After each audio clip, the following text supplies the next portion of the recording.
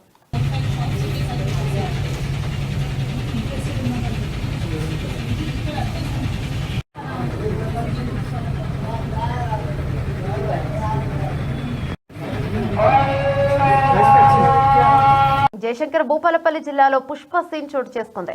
కారులో గంజాయి తరలిస్తున్న 4 అంతర్రాష్ట్ర ముఠా సభ్యులను చాకచక్యంగా పట్టుకున్నారు పోలీసులు. జిల్లాలోని కనపురం మండలం రవినగర్ వద్ద గంజాయి అక్రమ రవాణా చేస్తున్న స్మగ్లర్లను అదుపులోకి తీసుకుని వారి వద్ద నుండి 40 లక్షల విలువ గల 160 కిలోల గంజాలు కారు స్వాధీనం చేసుకుని అరెస్ట్ చేసి రిమాండ్కు తరలించారు. ఇక జిల్లా ఎస్పీ కిరణ్ ఖరే మీడియా సమావేశంలో తెలిపారు.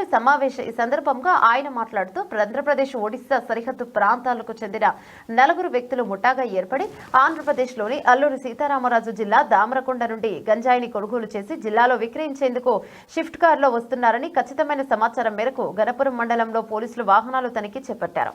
ఈ క్రమంలో అటుగా వస్తున్న ఏపీ 29 AC 615 నంబర్ గల కారును తనిఖీ చేయగా ఇక 75 ప్యాకెట్లలో తరలిస్తున్న 40 లక్షల విలువైన 160 కేజీల ఎండు గంజాయిని పట్టుకున్నట్లు తెలిపారు. సంవత్సరం కాలంగా జిల్లాలో గంజాయి నియంత్రణకు కృషి చేస్తున్నట్లు ఆయన తెలిపారు. గంజాయిని పట్టుకోవడంలో కృషి చేసిన ఎస్ఐలను, పోలీస్ సిబ్బందిని అభినందించి రివార్డుతో సత్కరించారు. నమస్తే. ఇప్పుడు లాస్ట్ ఒక సంవత్సరం నుంచి, స్పెసిఫిక్లీ 2024 నుంచి భూపాలపల్లి డిస్ట్రిక్ట్లో ఒక డ్రగ్స్ ఫ్రీ భూపాలపల్లి ఉండడానికి మేము చాలా ప్రయత్నం చేస్తున్నాం. సో కంటిన్యూస్గా ఏదైనా కౌన్సిలింగ్ గురించి, తర్వాత any kind of smugglers, consumers, ఆ గురించి మేము చాలా ఎఫర్ట్స్ పెడుతున్నాము. దాంట్లో after 1 year we got this is the major success in last 5 years of Bhupalpally crime. So ఇప్పుడు యాజ్ పర్ ద క్రైమ్ ఈరోజు మాకు ఇన్ఫర్మేషన్ వచ్చింది. Based on the information vehicle checking నడుస్తుంది ఇన్ గణపురం మండల్.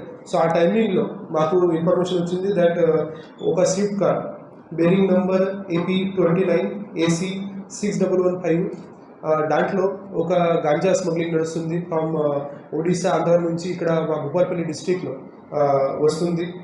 సో దాంట్లో వచ్చిన ఆ ఇన్ఫర్మేషన్ ప్రకారంగా మేము వెహికల్ చెకింగ్ చేస్తే మాకు ఆ వెహికల్ దొరికింది. ఆ వెహికల్లో టోటల్ 4 మెంబర్స్ ఉన్నారు. So this people were carrying the ganja. రాజ్యాంగ నిర్మాత డాక్టర్ బాబాసాహెబ్ అంబేద్కర్ గారిని అవమానించేలా మొన్న పార్లమెంట్లో అనుచిత వ్యాఖ్యలు చేసిన కేంద్ర హోంమంత్రి అమిత్ షాని అరెస్ట్ చేసి జైల్లో పెట్టి కేంద్ర కేబినెట్ నుంచి అమిత్ షాను బర్తరఫ్ చేయాలని వర్ధనపేట ఎమ్మెల్యే విశ్రాంత IPS అధికారి KR నాగరాజు డిమాండ్ చేశారు. హనుమకొండ జిల్లా కాంగ్రెస్ పార్టీ కార్యాలయం నందు వరంగల్ పశ్చిమ ఎమ్మెల్యే, హనుమకొండ జిల్లా పార్టీ అధ్యక్షుడు నాయని రాజేందర్ రెడ్డి, వరంగల్ ఎంపీ కడియం కావ్య, వరంగల్ జిల్లా అధ్యక్షురాలు ఎర్రబెల్లి స్వర్ణతో కలిసి మీడియా సమావేశాన్ని నిర్వహించారు. ఈ సందర్భంగా ఎమ్మెల్యే KR నాగరాజు మాట్లాడుతూ భారత రాజ్యాంగ నిర్మాత డాక్టర్ బిఆర్ అంబేద్కర్ మాకు దేవుడు. అంబేద్కర్ పై కేంద్ర హోంమంత్రి అమిత్ షా చేసిన వ్యాఖ్యలు బీజేపీ అహంకారానికి నిదర్శనమని తెలిపారు. దళిత, గిరిజన, బీసీ, మైనార్టీ ప్రజల మనోభావాలు తీవ్రంగా దెబ్బతీసినట్టే అవి అన్నారు. ప్రపంచ మేధావిగా గుర్తించబడ్డ డాక్టర్ బిఆర్ అంబేద్కర్ గారిని ఇంత దాడి చేస్తారని ఎప్పుడు కూడా ఊహించలేదు. ప్రపంచ మేధావి అని ఆయన పుట్టినరోజును నాలెడ్జ్ డేగా ప్రకటించిన ప్రపంచ మొత్తం ఆయన దిక్కు చూస్తుంటే ఈ విధవలేమో అంబేద్కర్ అంటే ఏమొస్తుంది, రాముడా అంటే స్వర్గానికి పోతామని అంటున్నాం. ఎస్ అంటాం, రాముడు అని అంటాం. రాముడు అందరి దేవుడు కాదని లేదు. ఎప్పుడు రాముని కించపరచలేదే. ఎప్పుడన్నా రాముని కించపరిచిందా కాంగ్రెస్ ప్రభుత్వం? ఎప్పుడు కూడా కించపరచలేదు. రాముడు అందరి వాడు, ఆదర్శప్రాయుడు. ఇన్ని రోజులేమో మహాత్మా గాంధీ గారి మీద దాడి చేశారు. గాడ్సే గారు గొప్పోడని అన్నారు. మహాత్మా గాంధీని చంపిన వ్యక్తిని హీరోలాగా చూపెట్టారు. తర్వాత నెహ్రూ గారిని కించపరిచారు. నెహ్రూ గారిని కించపరుస్తూ ఇప్పుడు నెక్స్ట్ డాక్టర్ బిఆర్ అంబేద్కర్ మీద దాడి చేస్తున్నారు. సోదరులారా, అందరు గమనిస్తున్నారు. కాంగ్రెస్ శ్రేణులన్నీ ఎక్కడికక్కడ ఈ బీజేపీ వాళ్ళ మనస్మృతిని, అలాగే RSS భావజాలాన్ని ఏదైతుందో మనం ఎండగట్టవలసిన సమయం వచ్చింది. తక్షణమే ఇప్పటికైనా అమిత్ షాకు జ్ఞానోదయం కలగాలని. తడ్వాయి మండలంలోని మోంట్యాల తోగు సమీపంలోని బ్లాక్ బెర్రీ మంత్రి దనసరి అనసూయ సీతక్క సందర్శించారు. మహబూబాబాద్ పార్లమెంట్ సభ్యులు పోరిక బలరాం నాయక్, భద్రాచలం నియోజకవర్గం శాసనసభ్యులు తెల్లం వెంకట్రావు, ఇక జిల్లా collector Divakar, TS ITDA PO Chitra Mishra, ఇక డిఎఫ్ఓ రాహుల్ కిషన్ జాదవ్, గ్రంథాలయ చైర్మన్ బానోతు రవిచంద్రలతో కలిసి సందర్శించారు. అనంతరం ఆమె మీడియాతో మాట్లాడారు. స్వామి టెంపుల్, ఆ తర్వాత మళ్ళీ ఏటూ నాగరం వస్తే మనకు ఐటీడీఏ ఇవన్నీ ఉంటాయి. అట్నుంచి లెఫ్ట్ సైడ్ పోతే Tupakulagudem barrage, Sammakka Sarakka barrage, Devadula project, అట్లా కొద్దిగా ముందుకు పోతే బ్రిడ్జి, మంచి అద్భుతమైనటువంటి బ్రిడ్జి మా బలరాం నాయక్ గారు అప్పుడు కేంద్ర మంత్రిగా ఉన్నప్పుడు శాంక్షన్ చేయించిన బ్రిడ్జి. అది ఆ బ్రిడ్జి గోదావరి మీద ప్రవహిస్తూ ఉంటాయి. ఆ బ్రిడ్జి గోదావరి మీద బ్రిడ్జి నిర్మాణం ఉంది. బ్రిడ్జి దాటి అవతలి పోతే భద్రాచలం నియోజకవర్గం, బట్ ములుగు జిల్లా. మరి అందమైనటువంటి బొగత, మొన్నటిదాకా మనకు వర్షాలు పడ్డని రోజులు మనం చాలా సంతోషంగా చెప్పుకున్నది బొగత. అదేవిధంగా ముత్యాల ద్వారా ఇట్లా అక్కడ 2 మంచి గొప్ప ప్రాజెక్టులు కూడా, కొంగలమడుగు వాటర్ ఫాల్స్ ఇట్లా ఉన్నాయి. కాబట్టి ఇంకా చిన్న చిన్న ఈ టూరిజం స్పాట్స్ కూడా, ప్లేసెస్ కూడా తొందరలోనే మేము ఎక్స్పోజ్ చేస్తాం. ఇదే తాడ్వాయి అడవుల్లో ఇంకా పురాతనమైనటువంటి గుహలు ఉన్నాయి, వాటిని బయటికి తీసుకొస్తాం. అటు ములుగు నుంచి అటు రాయనగూడెం దగ్గర, కొత్తూరు రాయనగూడెం సైడ్ పోతే ఆ గుట్టల మీద మరి 700 ఏళ్ల నాటి గుహలు కూడా, ఒక దేవాలయం కూడా, అది కూడా లక్ష్మీనరసింహ దేవుని గుట్ట మీద కూడా మరి మన పూర్వీకులు ఎప్పుడో 100 సంవత్సరాల క్రితం వాడినటువంటి గుహలు ఒక దేవుడు గుడి రూపంలో కూడా ఉంది, అది కూడా డెవలప్ చేస్తాం. ఇట్లా ఇంకా చాలా ఉన్నాయి. సో ఇదైతే ఏడ రూములు లేవు, ఏడ ఏం లేవు, మంచి ఆకాశము భూమి మధ్యలో మనం ఇష్టమైనంత గాలి పీల్చుకోవచ్చు, మరి నచ్చినంత ఎంజాయ్ చేసుకోవచ్చు. పబ్లిక్ మంచిగా ఈ బెర్రీ చుట్టూ కూడా, బ్లాక్ బెర్రీ చుట్టూ కూడా చుట్టూ వాగే ఉంటుంది. వాగులో వాటర్ చాలా అద్భుతంగా ప్రవహిస్తున్నాయి. ఇంత నైట్ చూసినా కూడా క్లీన్గా కనబడుతుంది. అందులో కొత్తగూడెం జిల్లా పినపాక మండల పర్యటనలో భాగంగా ఎల్చిరెడ్డిపల్లి గ్రామ పంచాయతీ ఐలాపురం గిరిజన సంక్షేమ ఆశ్రమ బాలికల ఉన్నత పాఠశాల హాస్టల్లో పినపాక ఎమ్మెల్యే పాయం వెంకటేశ్వర్లు ఆకస్మికంగా తనిఖీలు చేశారు. అనంతరం హాస్టల్ ని క్షుణ్ణంగా పరిశీలించారు. హాస్టల్లోని రికార్డులు పరిశీలించి విద్యార్థినులు తినే వంటకాలను పరిశీలించారు. అనంతరం హాస్టల్ వార్డెన్ మరియు వంట మాస్టర్తో మాట్లాడి రుచికరమైన భోజనాలను విద్యార్థులకు వండి పెట్టారన్నారు. అనంతరం హాస్టల్లోని మంచినీటి సదుపాయాన్ని మరియు హాస్టల్ రూమ్లను పరిశీలించారు. అనంతరం విద్యార్థులతో మాట్లాడి పలు సమస్యలను అడిగి తెలుసుకున్నారు. రాష్ట్ర ప్రభుత్వం విద్యార్థుల కొరకు పెద్దపీట వేసిందని, మధ్యలోనే రాష్ట్ర ప్రభుత్వం హాస్టల్ విద్యార్థుల కొరకు కొత్త మెన్యూని ప్రారంభించిందని, విద్యార్థులు పోషకాహారాలు తింటూ మంచి విద్యను పొంది మంచి ఉద్యోగాలు సాధించే దేశానికి, మీ కుటుంబానికి ఆదర్శంగా నిలవాలని తెలియజేశారు. హాస్టల్ వార్డెన్స్ విద్యార్థులపై నిర్లక్ష్యంగా వ్యవహరిస్తే చర్యలు తప్పవని తెలియజేసిన పినపాక నియోజకవర్గ శాసనసభ్యులు పాయం వెంకటేశ్వర్లు ఈ యొక్క కార్యక్రమానికి పినపాక మండల కాంగ్రెస్ పార్టీ అధ్యక్షులు గుడిచెల రామనాథం, యూత్ కాంగ్రెస్ నాయకులు, కాంగ్రెస్ పార్టీ మండల నాయకులు, మహిళా నాయకులు, కార్యకర్తలు తదితరులు పాల్గొన్నారు.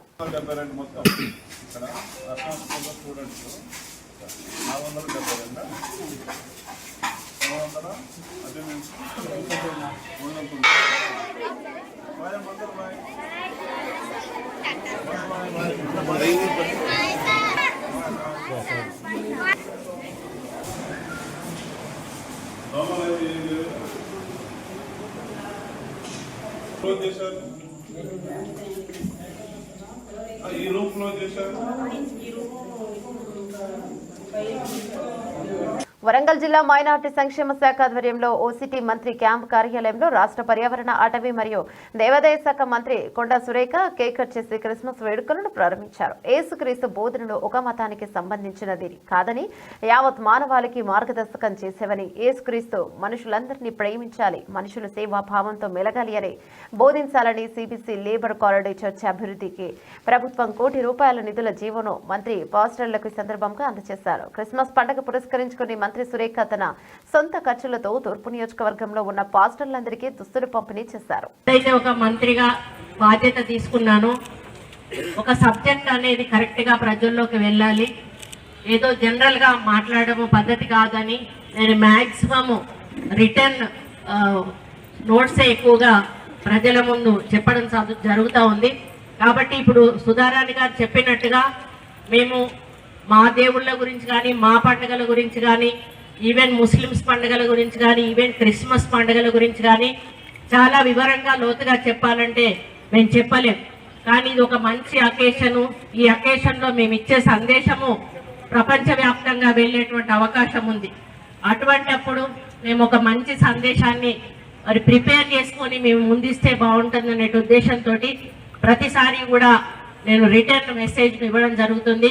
కాబట్టి అర్థం చేసుకుంటారని ఆశిస్తూ, ముఖ్యంగా ముందుగా యేసుక్రీస్తు జన్మదిన సందర్భంగా మరి 25 తారీఖున, ముఖ్యంగా డిసెంబర్ 1వ తారీఖు నుంచే అంతటా కూడా క్రిస్మస్ వేడుకలు స్టార్ట్ అవుతాయి.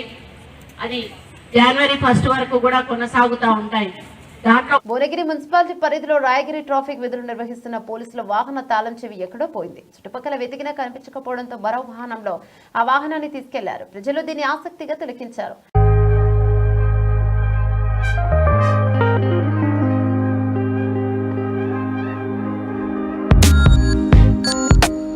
ఆస్ట్రేలియాతో జరిగే బాక్సింగ్ డే టెస్ట్ గురించి టీమిండియా జోరుగా ప్రిపేర్ అవుతోందని, ప్రాక్టీస్ సెషన్లో మోకాలికి గాయమైన అంశంపై ఆందోళన చెందాల్సిన అవసరం లేదని టీమిండియా కెప్టెన్ రోహిత్ శర్మ తెలిపాడు. అయితే బ్యాటింగ్ పొజిషన్పై మాత్రం రోహిత్ సస్పెన్స్ పెట్టేశాడు. ఆదివారం ప్రాక్టీస్ టైంలో ఎంసీజీ మైదానంలో రోహిత్ గాయపడ్డాడు. బంతి అతని మోకాలికి బలంగా తగిలింది. అయితే ఆ గాయం తీవ్రంగా ఉండే అవకాశం ఉన్నట్లు ఊహాగానాలు వినిపించాయి. ఇవాళ మీడియాతో మాట్లాడుతూ మోకాలు బాగానే ఉన్నట్లు రోహిత్ చెప్పాడు. ఇక కేఎల్ రాహుల్ పర్ఫార్మెన్స్ వల్ల రోహిత్ తన బ్యాటింగ్ ఆర్డర్ పై తన తర్జన భర్జన పడుతున్నాడు. జైస్వాల్, రాహుల్ సెట్ కావడంతో చివరి 2 టెస్టుల్లో రోహిత్ లోయర్ ఆర్డర్లో బ్యాటింగ్ కు దిగాడు. ఇక చివరి 3వ ఇన్నింగ్స్ లో అతను కేవలం 10-3-6 రన్స్ మాత్రమే చేశాడు. జట్టు ఏది ఉత్తమమో అదే చేయనున్నట్లు రోహిత్ తెలిపాడు. తన బ్యాటింగ్ పొజిషన్ ను త్యాగం చేస్తున్నట్లు 2వ టెస్టు సమయంలో రోహిత్ చెప్పిన విషయం తెలిసిందే. బ్యాటింగ్ పొజిషన్ గురించి ఆందోళన వద్దన్నాడు. విరాట్ కోహ్లీ ఫామ్ గురించి కూడా రోహిత్ రియాక్ట్ అయ్యాడు. పెద్ద స్కోర్ చేయలేకపోతున్న కోహ్లీ గురించి మాట్లాడుతూ అతను తప్పకుండా తన ఫామ్ సాధిస్తాడని అన్నాడు. ఆధునిక క్రికెట్లో కోహ్లీ ఓ మేటి బ్యాటర్ అని మోడర్న్ క్రికెటర్లు తమ మార్గాన్ని తామే ఎంచుకుంటారని రోహిత్ బదులిచ్చాడు. ఒక పెద్ద టెస్ట్ 2వ ఇన్నింగ్స్ లో కోహ్లీ సెంచరీ చేసిన ఆ తర్వాత 2వ టెస్టులో 7.11 రన్స్ చేశాడు. బ్రిస్బెన్ లో కేవలం 3 రన్స్ మాత్రమే స్కోర్ చేశాడు. జైస్వాల్ స్వేచ్ఛ ఆడే రీతిలో అతన్ని ఎంకరేజ్ చేస్తున్నట్లు చెప్పాడు. ఇక ఆస్ట్రేలియా యువ batter Sam Konstas Boxing Day test లో అరంగేట్రం చేయనున్నట్లు క్రికెట్ ఆస్ట్రేలియా ప్రకటించింది. ఇండియన్ పేసర్ మహమ్మద్ షమి తో పాటు జరిగే మిగతా 2 టెస్టులకు ఎంపిక చేయలేదు.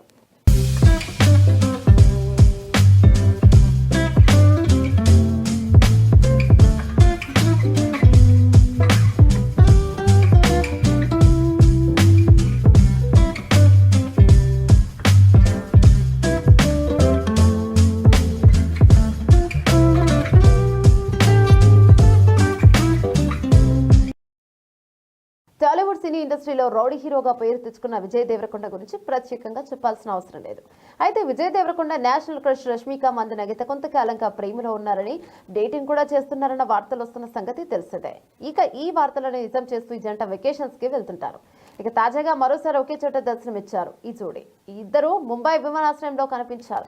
సోమవారం రాత్రి రష్మిక ముందుగా ఎయిర్పోర్ట్ కు వచ్చి పలు ఫోటోలకు ఫోజులు ఇచ్చింది. అనంతరం రష్మిక వెళ్లిపోయిన తర్వాత కొద్దిసేపటికి అదే ప్లేస్ కి విజయ్ దేవరకొండ కూడా వచ్చాడు. అలా ఒకేసారి విజయ్ రష్మిక ముంబై విమానాశ్రయంలో కనిపించడంతో ఈ జోడీ మరోసారి వెకేషన్ ఎంజాయ్ చేయడానికి వెళ్తున్నారని నెటిజన్స్ అంటున్నారు. త్వరలోనే క్రిస్మస్, న్యూ ఇయర్ ఉండడంతో ఈ సందర్భంగా సెలబ్రేషన్స్ కోసం ముంబై వెళ్ళినట్టు తెలుస్తోంది. ఇప్పటికే ఈ జంట కలిసి కొన్ని వెకేషన్స్ కి వెళ్లారు. వాటికి సంబంధించిన ఫోటోలు సైతం వైరల్ అయ్యాయి. కానీ తాము రిలేషన్ లో ఉన్నామని మాత్రం బయట పెట్టడం లేదు రష్మిక విజయ్.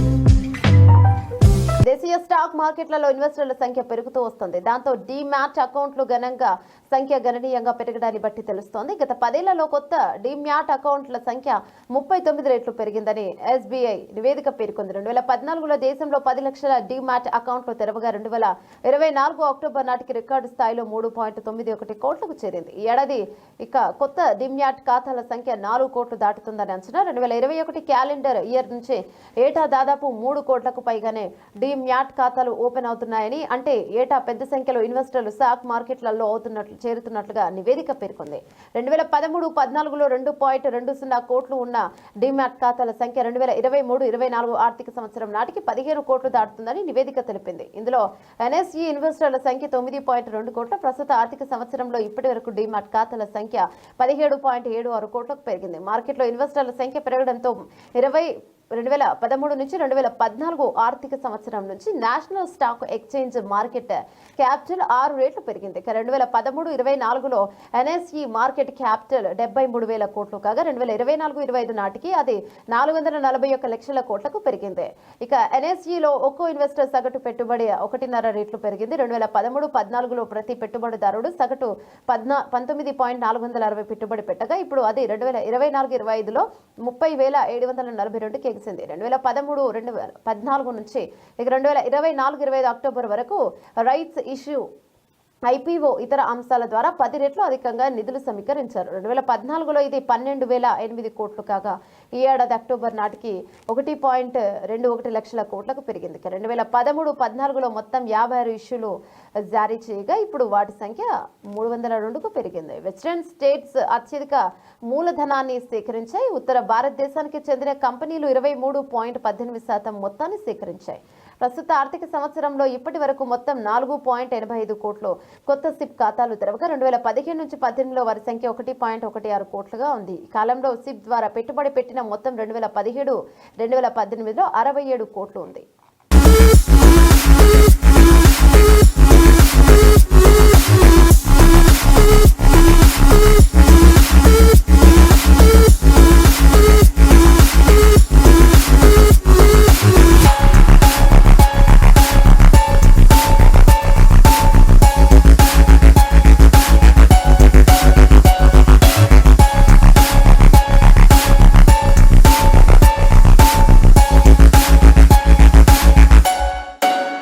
ముగించే ముందు హెడ్లైన్స్ మరోసారి.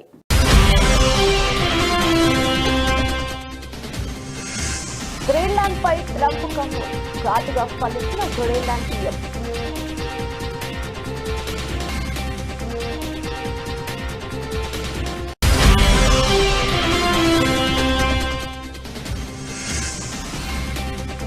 మనాలిలో భారీగా హిమపాతం, చిక్కుకుపోయిన 1000కి పైగా వాహనాలు.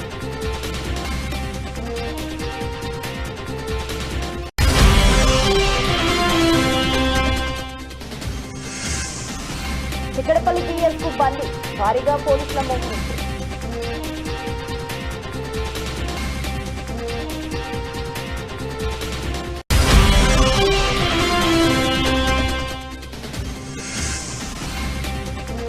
నేడు ఢిల్లీకి చంద్రబాబు నాయుడు, పలువురు కేంద్ర మంత్రులతో భేటీ కానున్న ఏపీ సీఎం.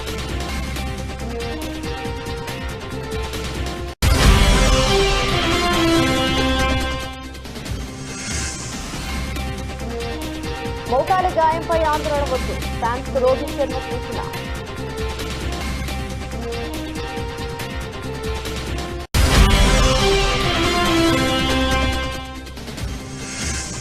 మళ్లీ ఒకే చోట విజయ్ దేవరకొండ, రష్మిక వెకేషన్ ఎంజాయ్ చేస్తున్న స్టాఫ్.